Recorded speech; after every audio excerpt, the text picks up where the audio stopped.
আসসালামু আলাইকুম প্রিয় খামারি ভাই বোনেরা, সবাই কেমন আছেন? আশা করি সবাই ভালো আছেন।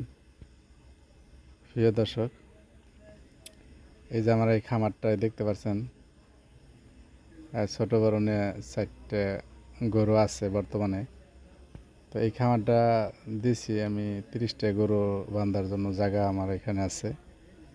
তো মনে করেন এই খামারটা এই যে ঈদের ভিতরে যে গরুগুলো বিক্রি করা হয়েছে, তারপরে কিন্তু এখন আর কোনো গরু আমি এখন তো আর কিনি নেই। একটা বাছর কিনছি, সামনে দেখতে পাচ্ছেন ছোট একটা বাছর।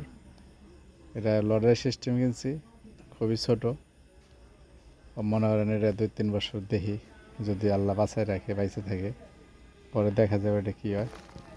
সুপ্রিয় দর্শক, এই যে সামনের এই ছোটো বাছরটা মনে করেন আমি কিন্তু একবারে অল্প টাকাতে কিনছি, মাত্র 20,000 আমার বাড়ি আনা লয়ে 22,000 টাকার মতো খরচ করছে।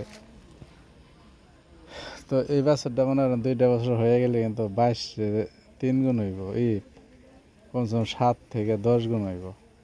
আপনার যদি 2 বছর আমি পালি, এই গরুটা যদি 2 লাখ টাকার মাল হয়, তাহলে 10 গুণ হয়ে গেল, দেখছেন নি?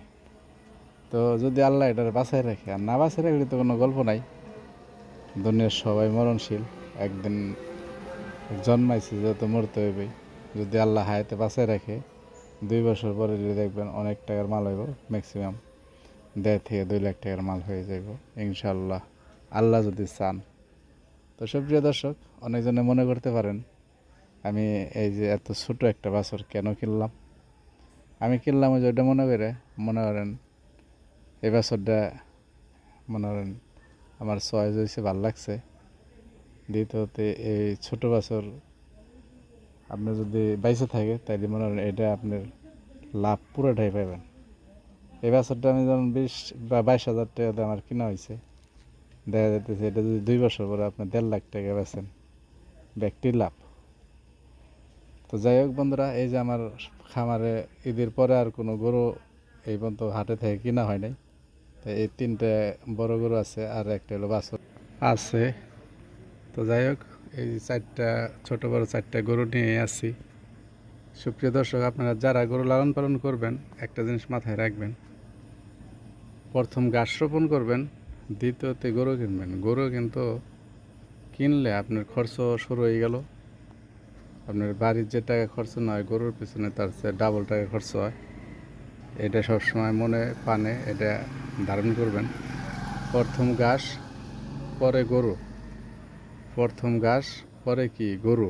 আমি বারবার বলতেছি, যারাই খামার করেন, যারা খামার করার চিন্তা ভাবনা করতেছেন, সবাইরে আমি চাই, আমি একটা ভালো পরামর্শ দেই, ভালো বুদ্ধি দেই। তো যাই হোক বন্ধুরা, আপনারা যে যেখানে আছেন, আমার এই খামারটার জন্য দোয়া করবেন। আমি জানি এই খামারটা আবার আগের মতো আবার গরু কিনে ভরতে পারি। আমি কয়েক হাট ঘুরছি, মন মতন গরু পাইতেছি না, এই কারণে আমার কেনা হইতেছে না। তো যাই হোক বন্ধুরা, আমি আরও 2-4 হাটের ভিতরে কিছু গরু কিনে এলাম। তো আপনারা দেখে শুনে বুঝে শুনে গরু লালন পালন করবেন, গরু কিনবেন।